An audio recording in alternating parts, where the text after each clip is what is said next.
Chaim Soutine, 1893-1943. Bœuf écorché, vers 1925. Chaim Soutine voit le jour en 1893 à Smilovichi, une petite ville de Biélorussie, comme 10e enfant d'un tailleur juif pauvre. Contre la volonté de ses parents, il suit des cours à l'Académie des beaux-arts de la ville lituanienne de Vilna et s'installe à Paris en 1913. Là, il participe à la communauté d'artistes La Ruche, qui sert également de refuge à d'autres peintres de l'Europe de l'Est comme Marc Chagall. Soutine se lie d'amitié avec Amedeo Modigliani, qui le recommande à son galeriste. Lorsque ce dernier vend près de 50 tableaux de Soutine au collectionneur américain Albert C. Barnes en 1923, Soutine connaît une consécration soudaine. Il n'en demeure pas moins un loup solitaire.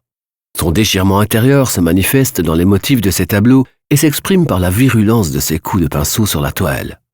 En dehors de paysages et de portraits, l'œuvre de Soutine rassemble des natures mortes où figurent également de nombreuses peintures d'animaux morts.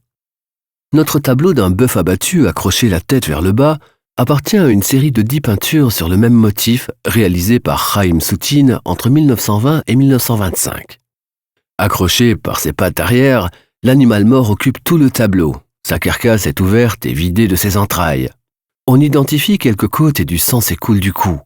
Même si Soutine omet des détails dans sa reproduction du bœuf, son tableau offre la sensation que l'artiste s'inspire de l'observation réelle d'un cadavre. Il se rend en effet dans les abattoirs de Vaugirard et emmène parfois des animaux morts dans son atelier pour les peindre. Rembrandt est une référence importante pour Soutine, qui découvre son tableau de 1655, Le bœuf abattu au Louvre. Transcendée par des teintes vives rouges et jaunes, la peinture expressive aux accents violents de Soutine témoigne de la vitalité qui habitait l'animal et reproduit la brutalité de l'abattage de par sa virulence. À travers la vue en gros plan, cette œuvre nous confronte avec la réalité de la vie et de la mort. Soutine montre l'animal dans un état transitoire entre l'être vivant et le morceau de viande exposé. Il y parvient en intégrant l'égorgement de l'animal dans le tableau qui a lieu en réalité avant le dépouillement.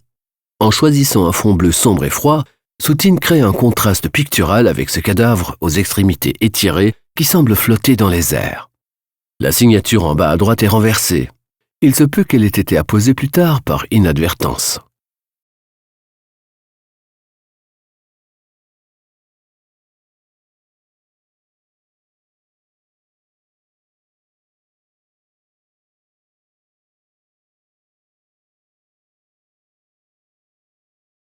Visitez le musée des Beaux-Arts de Berne et voyez les œuvres originales et téléchargez l'application gratuite Museum Bern dans le App Store.